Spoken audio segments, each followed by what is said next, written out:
Hello and welcome to the Tom's Hardware Show. I'm Hey, Sharon. Hi, it's August 13th. It's 3 p.m. Eastern, and we are live as usual. So, as usual, we're taking questions from any viewers watching this live right now. So, if you have any questions for our awesome guests today, put them in the chat wherever you're watching them, and we'll be getting to questions by the end of the show. So we have a great show for you all today, all about PC designs, modding, and looks. So let's get into it and catch up with our guests. So first we have Andrew. He's one of the senior editors at Tom's Hardware. What's up, Andrew? Hey, how's it going? Good. So what have you been up to the past week or so? Sure. So we've been on a little bit of a desktop binge, which we'll talk about a little further in the show. But right now, I'm actually working on a laptop, and you can't see it because I'm actually using it. But it's the HP Envy 15, and we usually don't go that sort of mid-range. But as you'll see in the review, this one's actually really interesting because of the features it's offering on that upper mid-range, including I'm seeing you both in some beautiful OLED, which is pretty good for the price. And this is an external webcam, but the webcam on it has a little button that you press on the keyboard, and it automatically covers it. So you have some privacy features there, and it also, it looks really nice. It looks more like a premium product. So I'm looking forward for everybody to get to read about it later in the week. Awesome. And how do we look in OLED? Good. Yeah, I mean all the colors, the purple in your chair is super vibrant. Wow. The red in the shirt, you all look really, really colorful, really bright. A plus. maybe I should wear my shades for the There you lights. Those two flags. I should wear your shade for the lights. Yeah. You can borrow them. Here, 1 second. Let me go get some. So we also have MP Customized joining us today. He is a pro modder. So thank you so much for joining us. What's going on, Mike? It's fine here. It's very hot today. Very humid here in Belgium. Nice. But yeah, I'm like here in my man cave, and it's okay here. Not too much windows, so not too much sunlight coming in here. So it's quite cool here. So that's why I'm always here. Awesome. So we were just catching up, Mike and I, because I haven't seen him since Computex 2019, which is crazy. Normally we catch up at all the shows, and those are all obviously been delayed mostly this year. So you've had some downtime a little bit, Mike. Have you done any cool mods you've been working on lately? Yeah, definitely. Because the shows were canceled, but my mods and my projects were not canceled. So I always had to continue. And the fun part was I didn't have a real deadline to go to Computex. So I had all the time to make my mods even better. And it definitely worked out well. I built it like 3 months in 3 months. So normally I do 1 month every 3 months. So it was like quadrupled the speed of the modding. So that's the nice part of it.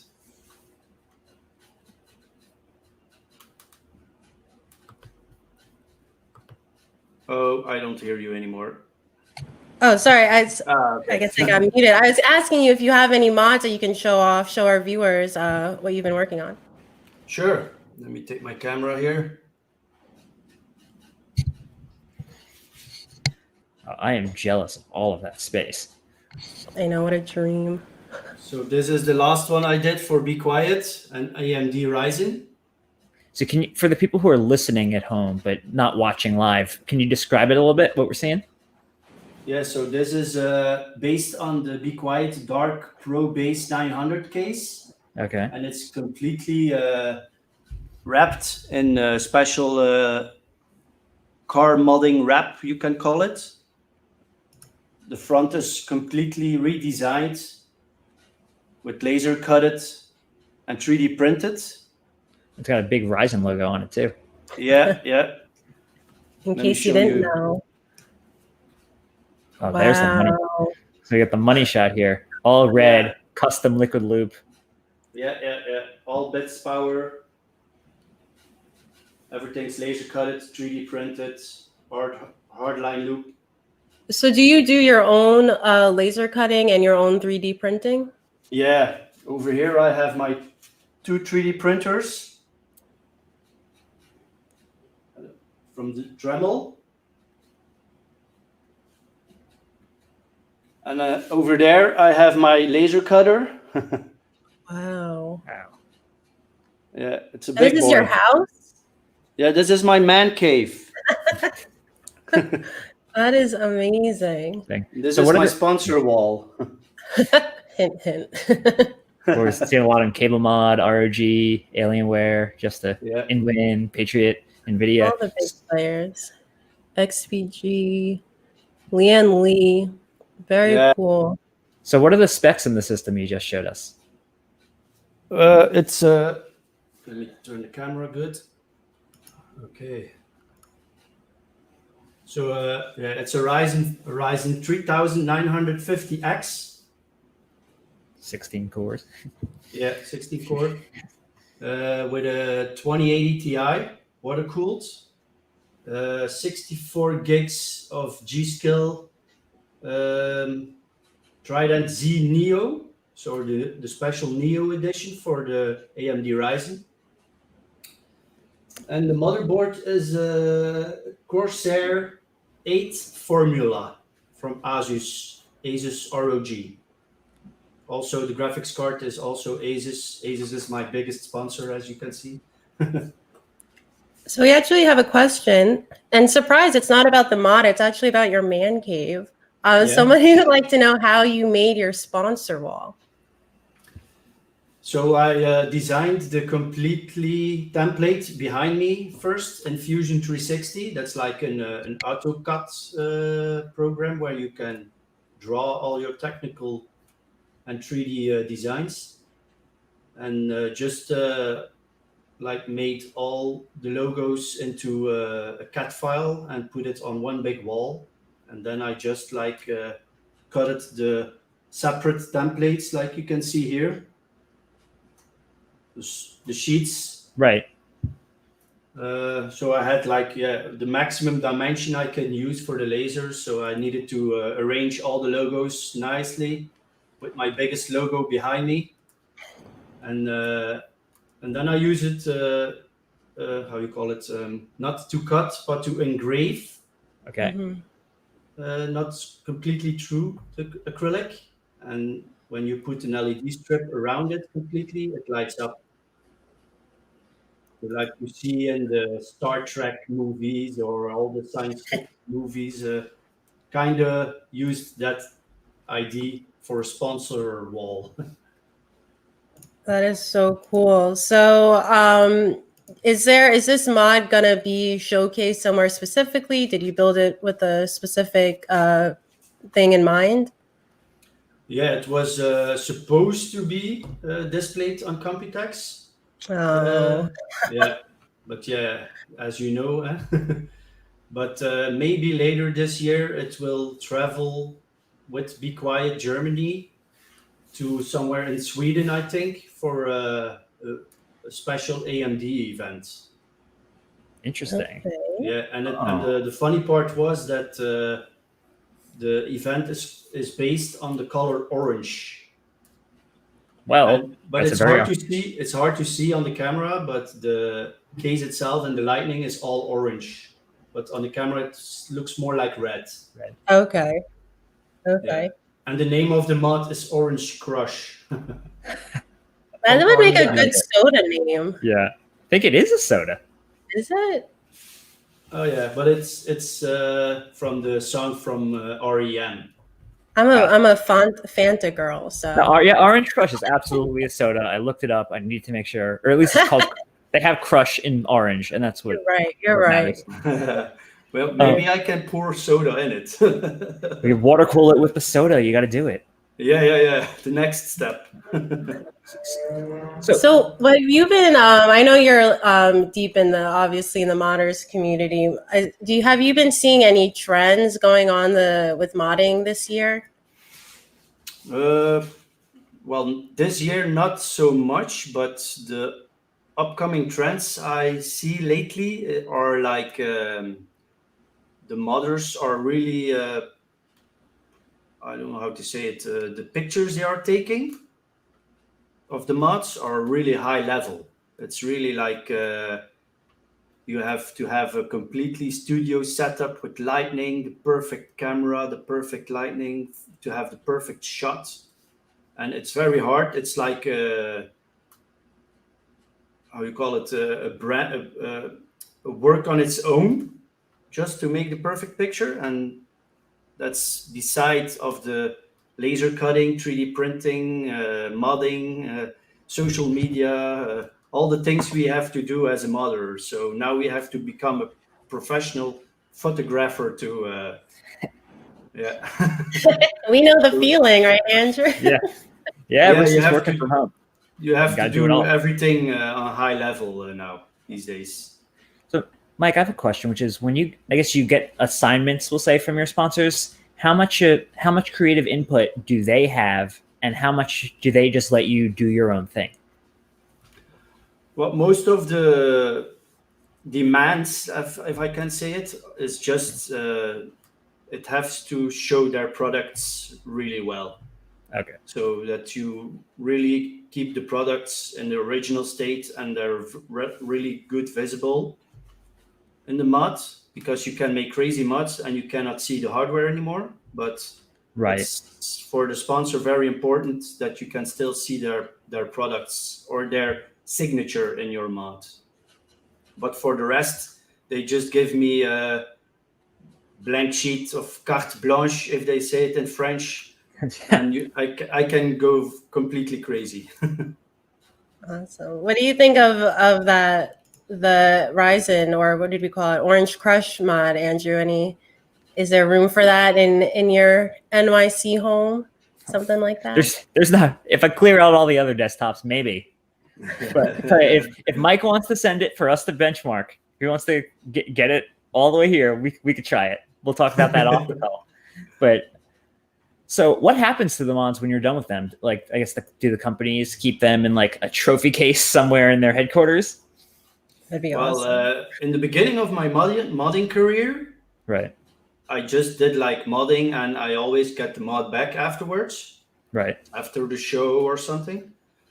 But yeah, it evolves later on when you're becoming more professional, and I also do this as a semi-professional job.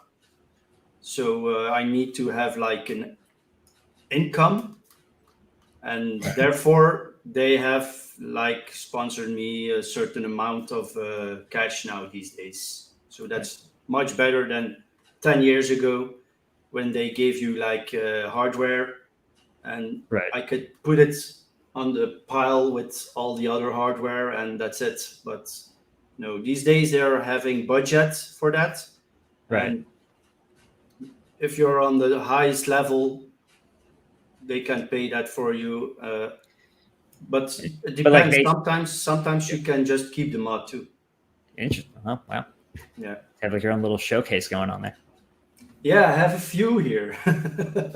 Well, speaking of, we have a question from Madman Mods, and they'd like to know what your favorite build is so far.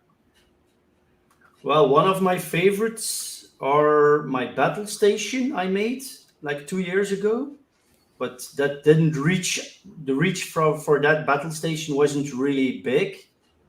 But it was a really big case mod and a really big scratch build I did.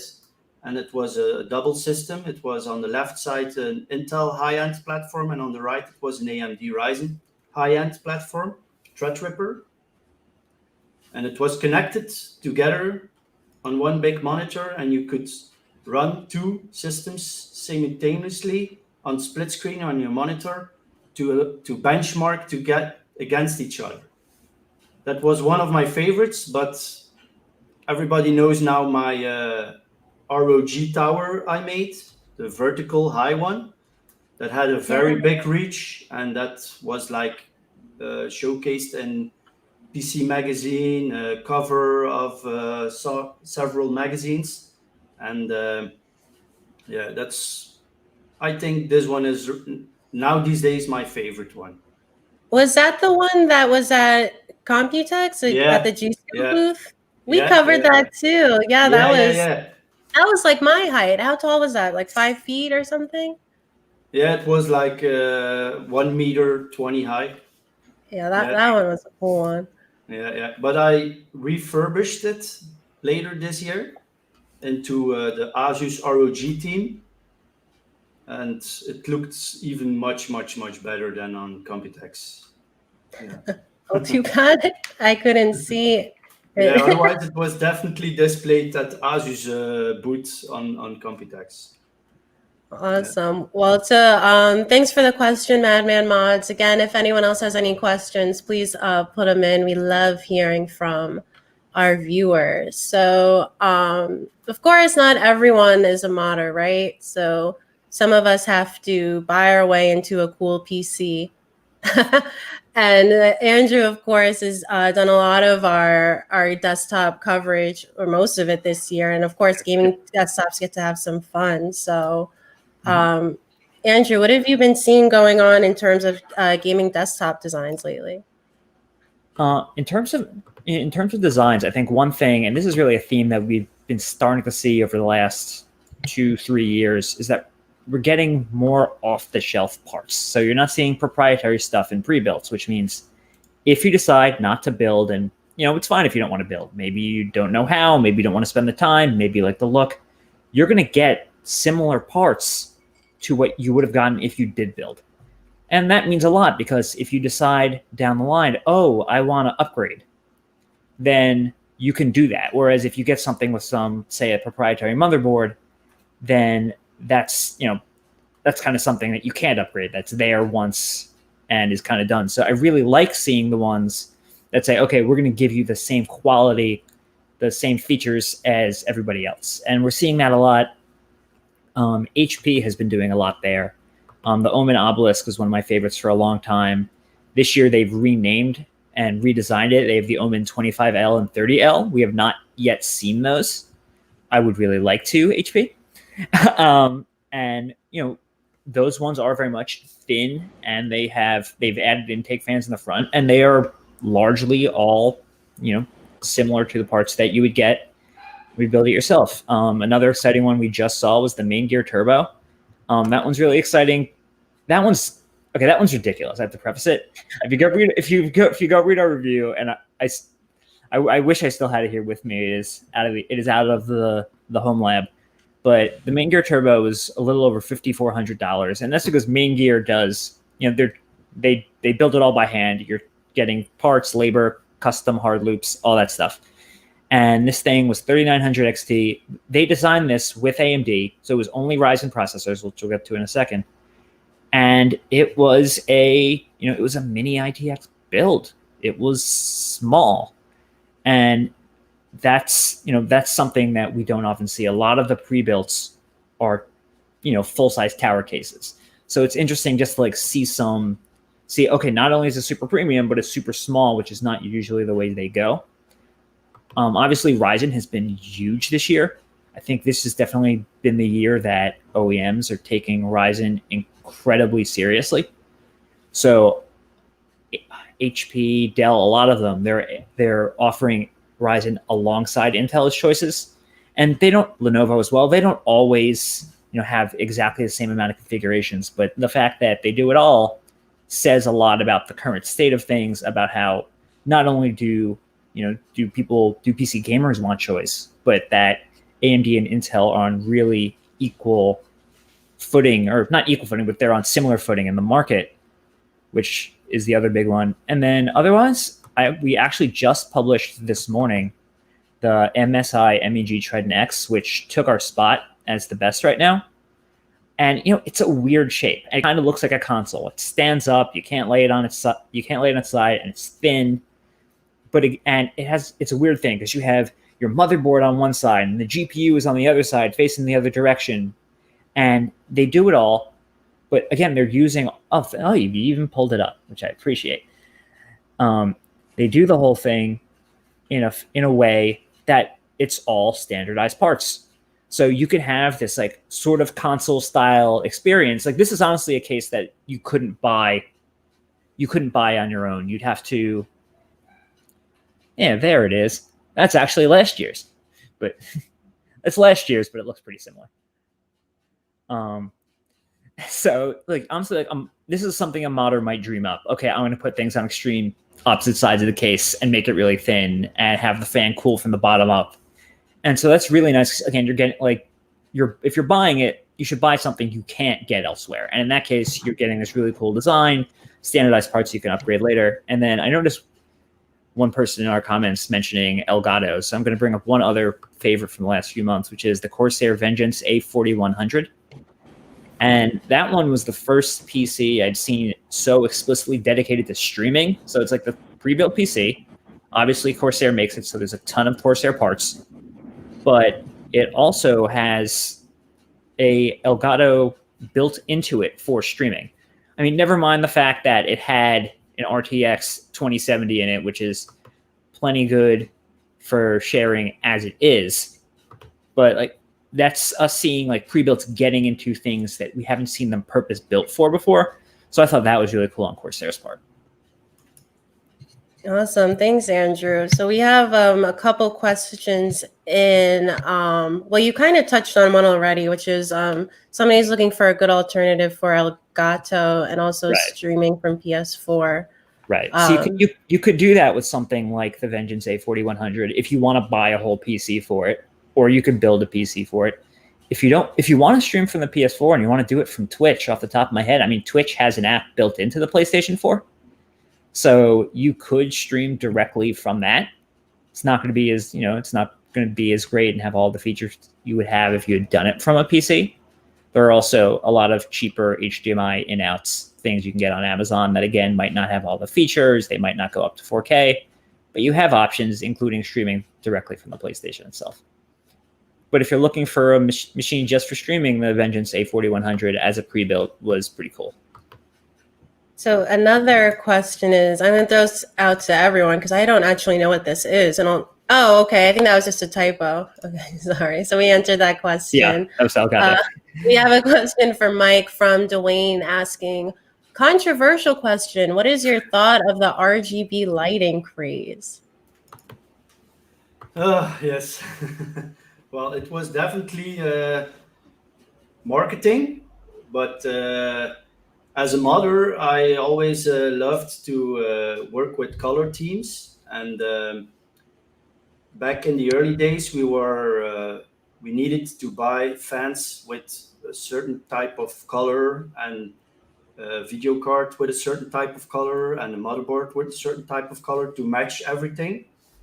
But now you have the option for every component, the fans, motherboard, video card, even the peripherals, to match everything. And I think there are a lot of people that really like to have their setup matching everything. But on the other hand, it's crazy to let it work like it should work. It's very hard. The software is still not there yet. And it's like other brands have their own software and connectors, and yeah, it's like a big jungle there, and it's very hard to get it figured out how each brand works and which connector is for what. But yeah, it shouldn't be that hard because it's just code, like the colors 255 to 255. It's like the RGB code, and that was something we saw. That was something we saw. We had done 2 RGB focused builds on the site, the RG Beast and the much smaller RG Baby. And what was funny about that is the biggest challenge was the number of proprietary RGB lighting boxes we had to fit in. And then the fact that there might be, 4 pieces of software, like my own PC I have built here at home. I mean, it has AuraSync, it has Spectra, it has Cooler Master software, and there's just so much in there that controlling it has become such a huge pain. And so many times software just does not work. Like, first of all, finding it sometimes these vendors can do a better job of, sharing the links, especially some of the smaller brands. And then just so many times, because we do a lot of RGB peripheral reviews, obviously, like every gaming peripheral basically is RGB now. And about 80-90% of the times, like we're reaching out to the vendors, asking them why their software is not working. And they don't always, usually they're just like, sorry, we'll work on it. Yeah, but I have to say, with Asus lately, it's becoming quite stable now, and it's getting Yeah. there. It's getting there. The What I- Asus Aura software is really like my completely setup, my desktop, my hardware, my peripherals. Everything is like plug and play, and it works. But what I like hearing from Asus and Corsair, I mean, this was at CES back when we had trade shows, was that like they were, for instance, they were going to make their software compatible, and I think that's a really big thing because Yeah. okay, let's have some of the biggest RGB vendors. I know that Razer was working on having more vendors have APIs into Synapse, so I like where that's going. Like, Yeah. okay, at least if there's going to be multiple of them, I can chain them together. yeah.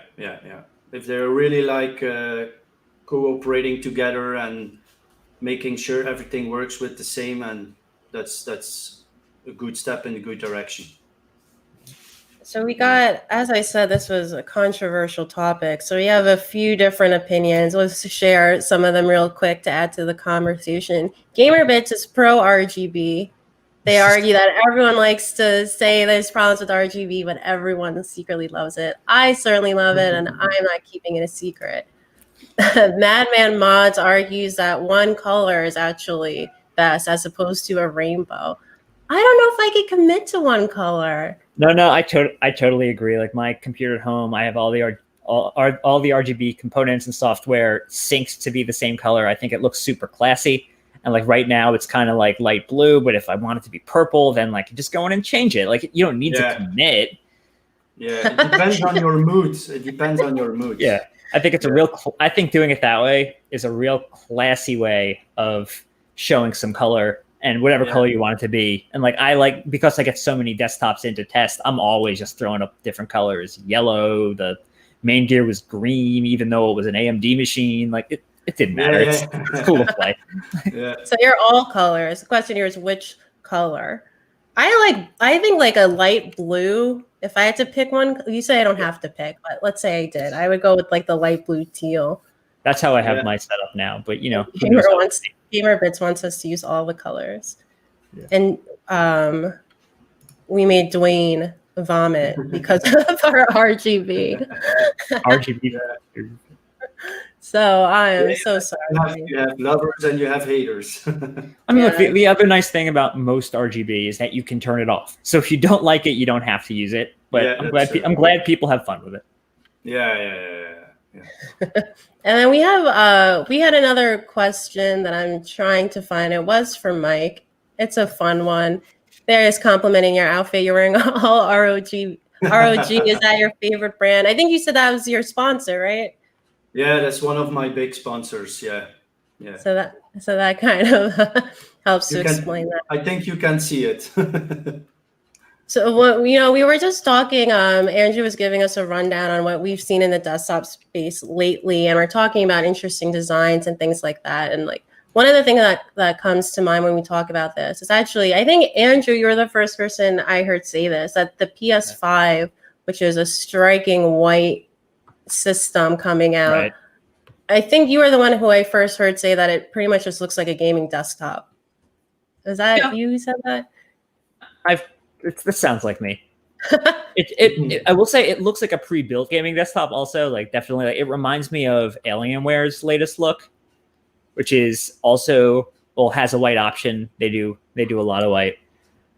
I don't think it's a bad thing that the PlayStation 5 looks like a gaming PC because it is sort of a gaming PC. Like it doesn't run Windows or Linux, but I mean, actually, what it had actually it might be running some sort of variation on top of Linux, but probably. Like it has it's got a motherboard and a CPU and a GPU, and it needs cooling that they're doing vertically, like the MSI I just mentioned. You can clearly see where the vents are. So the fact that consoles are looking like computers, I think that Xbox Series X kind of looks like the Corsair One, which is a small compact PC that's kind of rounded. The Xbox One Series X is kind of square, but it's the same thing. If they're taking it seriously and using powerful GPUs and powerful CPUs, that means like PCs, they really got to optimize for cooling. And I don't know about you, but the PS4 has a tendency after a few years of dust buildup to sound like a jet engine. So if So if they want to focus on cooling and performance, I'm okay with that. I haven't seen the PS5 in person. Did you see not the too many first people have. renders? I've seen the renders, and I'm curious, what do you think about them, Mike? Well, Yeah, you're the one with the style. yeah, well, I really like the design, and it's completely different than the first renders they spread out, because the first renders were like this flat box with the Right. front intake. I Oh, really yeah, like those are that design too. Yeah, those are the rumored developer Yeah. kits. Yeah, it's kind of sad it didn't work out like this. I really like that design more. Yeah, I'm curious about the size of this. I mean, granted, I have a full-size ATX case in my living room, like connected to my TV. That's one of the ways I play games. I also have a PlayStation 4 connected to my TV. So the idea that I'd have two massive systems, it's not crazy. I'm not thrilled with the white electronics, and we've got a history. Well, it's great if everything's white, but Yeah. Well, speaking of, I want to get into it. And I hope this is also controversial because I love a good web fight, of course. But one of the things we always like to do on the show is tell you, what we're getting in at the Tom's Hardware Lab and the new products that we're getting in. So I want to show you some of the things that I have just got, which includes this mouse, which is a Logitech G203. There we go, Prodigy. It is obviously white.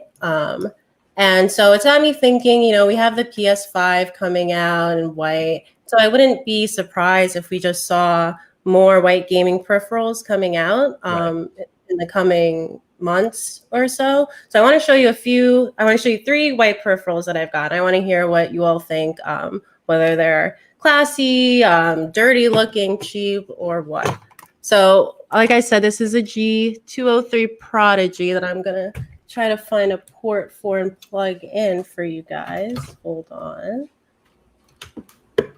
So I think with the white peripherals and the look, it kind of just depends. Like, you can't generalize. I think it kind of depends on each product. So this is like a budget gaming mouse. It's $40. You could see it's pretty simple and basic. And I think with in this case, with the white, because it's also in black, and I got it in white for variety, I think the black ends up maybe looking a little bit more premium, and combined with like the simplistic build of the mouse and the fun G logo for Logitech Gaming, it kind of makes it just looks more simple and basic when it comes to the design. What do you guys think? Well, I think the first mouses that came out were also white. if I can remember. Yeah, we had a beige one in my household. I mean, when I think about white electronics in general, like I think of the iPod, I think of the Nintendo Wii, even a little bit of the Xbox 360, and I had like a lot of those, and I remember what happened to them, which is why you show the mouse and I worry. They got disgusting. Like, even now I'm using white earbuds, and like the case is white, and like I can tell you, like there's a little wax on there sometimes, and it's like my Xbox 360 controller was white and was gross after years, and so I do worry a little bit that a mouse would get greasy or oily or turn a little white or brown or just get kind of gross. Oh, exactly. Yes. Thank you, Ruru2M. Will my white mouse, I can't tell you if a white mouse will turn yellow or brown. That definitely depends on how well you treat it, on how well it was built, and maybe if it protected the paint. Also the type of plastic, I think, because that's the important part. It depends which type of plastic they use. So that's definitely my big worry about it. So when you say something like, oh, the PlayStation 5 will mean more white peripherals. Oh, yeah, it definitely will. Like, you'll get the DualSense controller in white. And the PlayStation 5 will probably look pristine. Like, yeah, you got to dust it off every once in a while. Fine.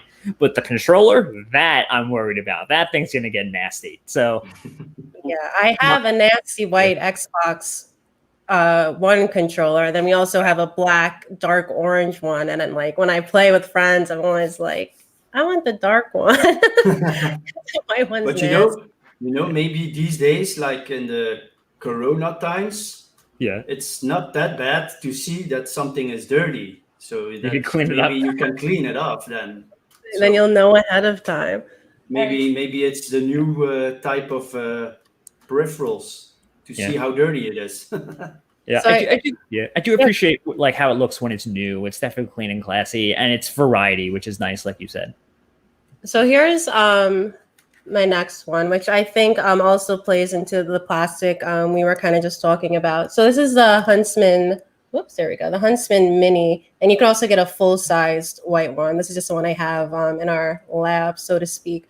So with this one, I think the difference is this is using PBT keycaps, which is a kind of more expensive plastic. It's textured, so it kind of gives it more of an office look. I feel a little bit more polished, a little more versatile and serious. I mean, it does have RGB as well, but I think here with the use of plastic and kind of the premium build, aluminum top plate and whatnot, this one it comes off as being kind of ready for the office, ready to a little bit more versatile than I think the mouse I just showed.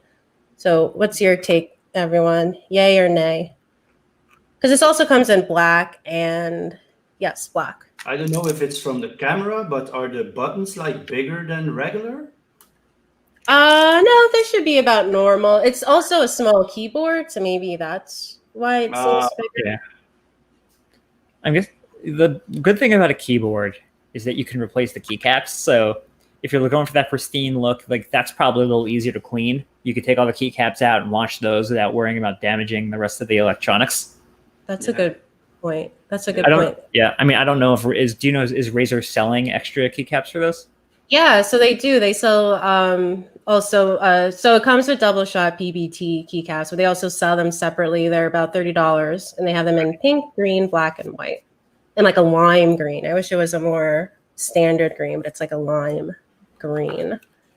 And we have a question from Gamer Bits who asks what switches these have. So these have Razer's clicky optical switches, and you can see the review of the keyboard on Tom's Hardware, of course. But these have clicky optical switches, or you can get Razer's linear optical switches. So they're proprietary tech there.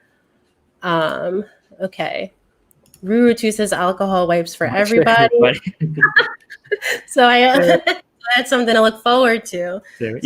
Yeah, I don't. That's the thing. I don't want to have to worry about I mean, you should always wash your hands. Everybody should wash their hands, especially now. But I guess I don't want to have to worry about washing my hands every time I go to the mouse and keyboard. No. So we have one more, and this is a bigger one. So bear with me as I awkwardly try to display this for all of you. So this is Roccat Vulcan 122 AMO. Also comes in black, and obviously the keycaps are white. It also comes with a white wrist rest for super white. And I think here the differences in the white implementation is it's playing off, for one, the aluminum top plate, which is like a premium feature. And then with the media keys, where are they? The massive media keys, that's another thing that you kind of only get typically on more premium keyboards. And then you have the elevated keycaps, which makes the RGB reflect off the metal as it's reflecting off the sun. You can already see, so it makes the RGB hot. So what do you guys think of this one? I really love the volume knob. Yeah, that's really cool. What reminds me of my DJing days. What is the wrist rest made out of? It's just plastic. It's quite flimsy, actually. You could see it's really thin. I would probably.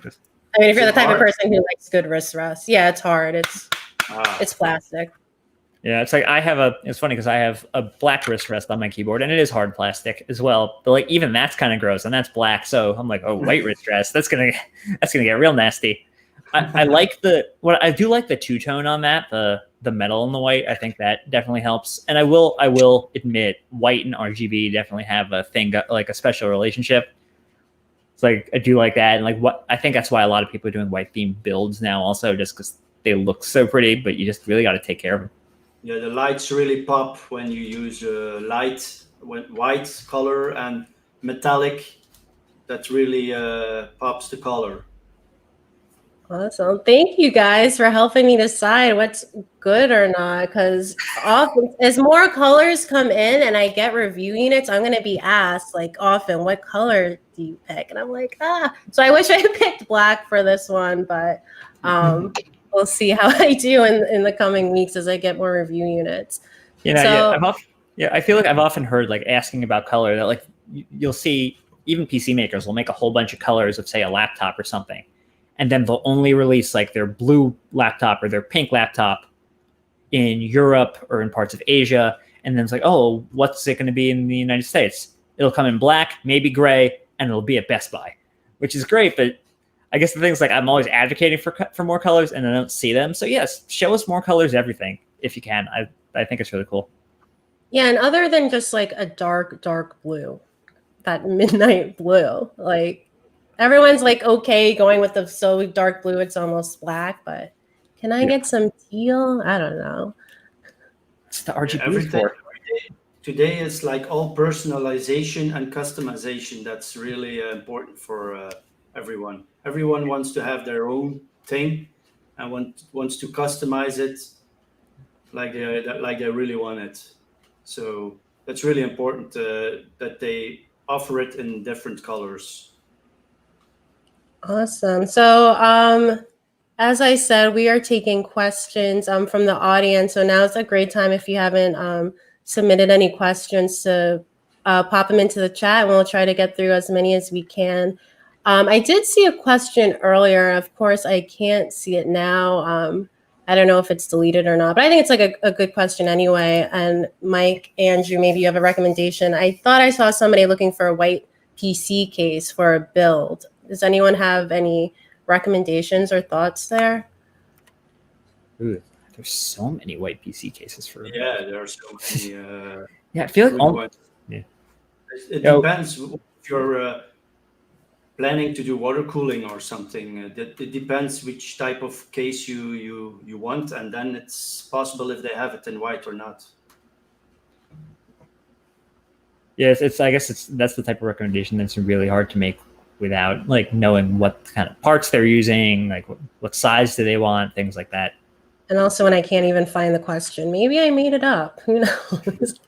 So we do have another question. They're also looking for, here, I'll just read it out loud. They have a i7 10700K with a Gigabyte Aorus Ultra, and they have everything else except a graphics card. They're waiting for the next gen NVIDIA. So any full tower case recommendations? Do you when you pick your cases, Mike, or do you often you're starting off with a sponsored case?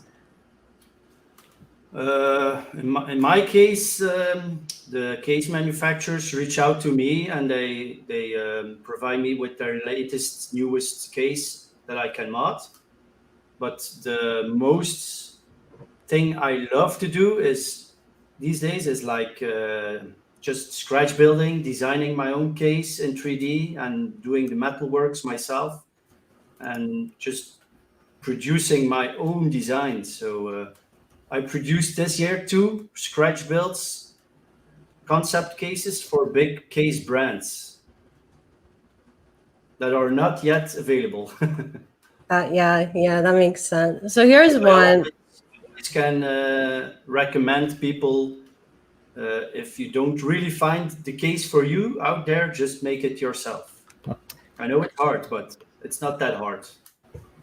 Yeah, I mean, I guess also like when you say full tower, it's like how big do you want to be? For instance, for RG Beast and ones like that, we've used some from Corsair that I thought were really good. Here at home, just like my personal machine is in a fractal design Meshify C, which I really like for the airflow. But like there are so many cases. I see some people in our comments saying the NZXT H500, which I see is I've suggested to people based on looks. I don't have personal experience with it. It's just really pretty and really pretty and really basic and clean. So there are a lot, and I gotta say like so much of that is based on aesthetics. That like come to Tom's Hardware, read the reviews, but also you gotta go look and you gotta find the thing that speaks to you, because this big tower is gonna be on your desk or in your home. So brand Yeah, and if recommendations all day. you need, some recommendations, we do have a page on Tom's Hardware. You can find it called Best PC Cases, and we have our, like a breaking down of different categories, our top recommendations based on what we've tested and what we've liked. So definitely check that out if you, or period, just check it out. It's awesome. It's a great article. So a question It is. for Mike. Yeah, and the top result is white, for the record. I'm so sorry. I read the questions and then I can't find it. I know somebody wanted, here it is. Here you go, Mike. Paul would like to know if you still have a passion for doing retro looking builds. Yeah, definitely. I really like the sleeper builds they make lately. It's like an old PC, like from the 80s or 90s, retro looking, and just rip out all the hardware and put in the latest high-end components there are in there, and water cool everything and close the door. And outside it looks like a PC of the 80s, but inside it's like the highest gaming system out there. So I really love the retro PC modding. Awesome. And now we have a question from Alan who has, is that a dog in a hat? Yes, it is. Thank you, Alan. It's in a beanie, tough right? looking. Yeah, I think it might be wearing a chain. Yeah, Or maybe it's got a wig. Maybe it has a wig on. I can't tell. Complex dog. Thank you, Alan. So Alan's question for Mike is if you've customized any Lian Li cases specifically. Yes, I customized like every brand out there. So I already also did the Lian Li, what was it called again? The Dynamic PC 011 or something. Dynamic, a very popular case last year and the year before. What I did to it, I didn't see doing anyone else. So I ripped it completely apart.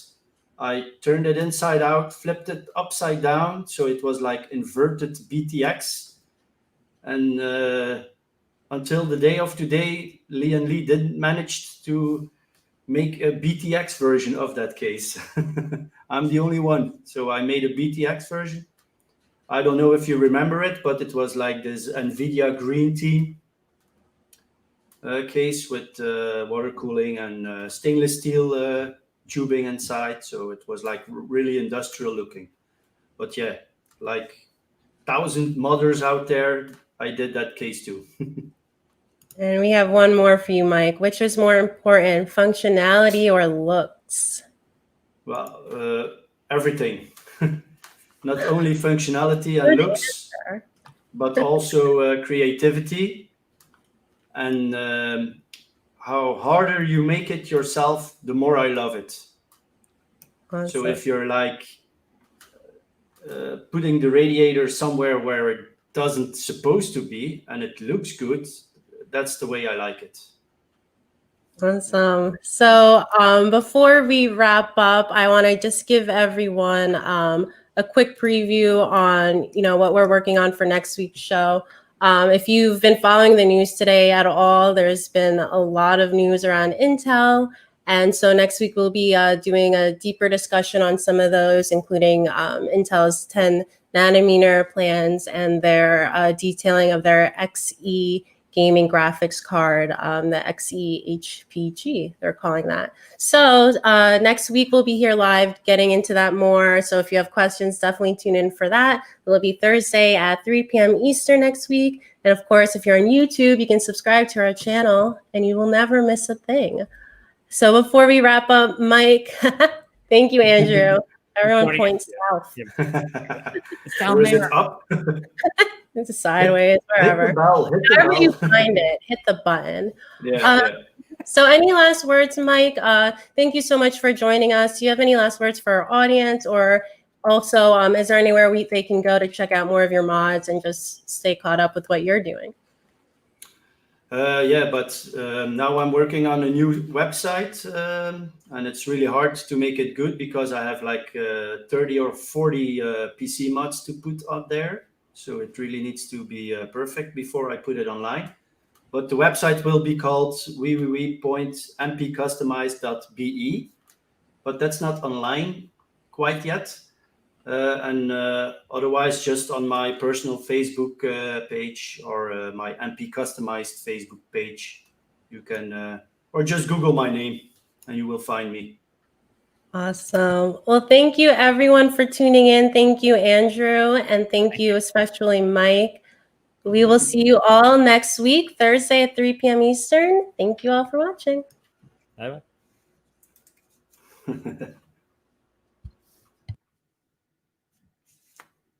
All right.